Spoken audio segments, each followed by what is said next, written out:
Happy Lesbian Visibility Week! This is part 1 of sapphic books on my shelf. All right, first we're gonna start with this, Odd Girls and Twilight Lovers, a history of lesbian life in 20th century America. I mean, I just love it. Odd Girls and Twilight Lovers. It's a super interesting historical read. Then we've got this classic text. If you haven't read this and cried a bunch, well, it's your time. Stone Butch Blues. Yeah, I don't know what to say. You gotta read this one. By the way, some of these books I've had for like 20 years because these are books I actually still have paper copies of. This is one of Jeanette Winterson's books, another classic lesbian author. This one is Why Be Happy When You Could Be Normal.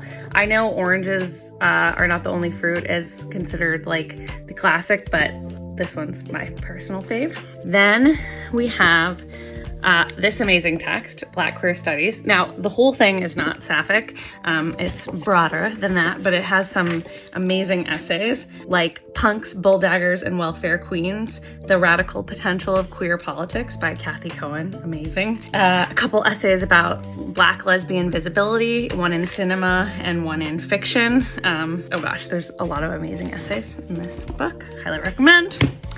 Now we have my femme collection, or at least part of it, because this one, Feminists, Lesbians, and Bad Girls Femme. This is a fun early read. This gorgeous book, Femmes of Power, Exploding Queer Femininities. This book has some incredible pictures in it, seriously.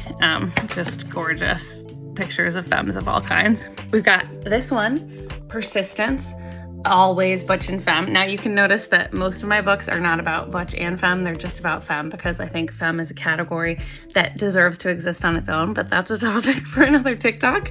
And then this one, Visible, a Femthology, which is a newer collection. I say newer, this is probably, oh gosh, what year?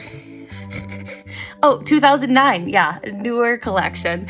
Okay, that was a couple of years ago, but this is a collection that I've loved. There's a volume 1 and 2, and it's got some great essays in it. And then, I'll round us out with this tiny little collection of Mary Oliver love poems, because if you're looking for something to read your lesbian lover, there's definitely something in here. All right, that's it for part 1 of Sapphic Reads on my shelf. Join us for part 2 later.